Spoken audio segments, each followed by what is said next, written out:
Далантай өвгөн эртээ үрдийн цагт далан улаан үхэртэй далуу улаан бухтай далантай өвгөн гэгч байж гинэ. Өвгөн нэгэн удаа далан улаан үхрээ услаа зогсож байтал 15 толгойтой атгаалжин хар мангас хурж иржээ. Мангас чи далан улаан үхэртэй хайртай юу? Далуу улаан бухандаа хайртай юу? Далан давхар харимдаа хайртай юу? гэж асууж гин. Гэтэл далантай өвгөн би далан улаан үхэртэй ч хайртай, далуу улаан бухандаа ч хайртай, далан давхар харвингмэн лийдвэлэдтэй. Гэхдээ миний далан давхар харвинг тонтигуан тонгоргоноос өөр юм даадаггүй юм гэжээ. Мангас далантай өвгний далан давхар харвинг дааж огтолж идэхийн тулд тонтигуанд очоод тонтигуа тонгоргоо өгөөч гэжээ. Гэтэл тонтигуа мангас минь миний тонгорго бинтигуан билүүгээр билүүтгэхээс нааш юу ч огтолдоггүй юм шүү дээ гэжээ.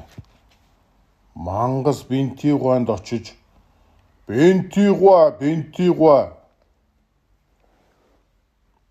билүүгээ өгөөч гэж гоо. Хариуд нь бинтигуа миний билүүг хантигуан хасаг тэргээс өөр юм даадаггүй юм гэв. Мангас хантигуах руу очоод хантигуа хасаг тэргээ өгөөч гэжээ. Хантигуа миний хасаг тэргийг тантигуан том цагаан азаргнаас өөр юм хөдлөгдөггүй маа гэлээ.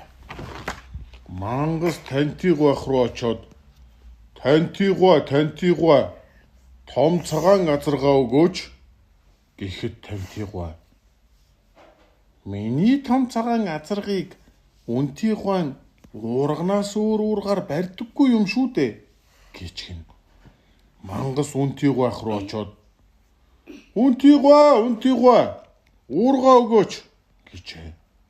Үнтигуа мангас минь миний уурга гадаад далайн цаана бий гэв.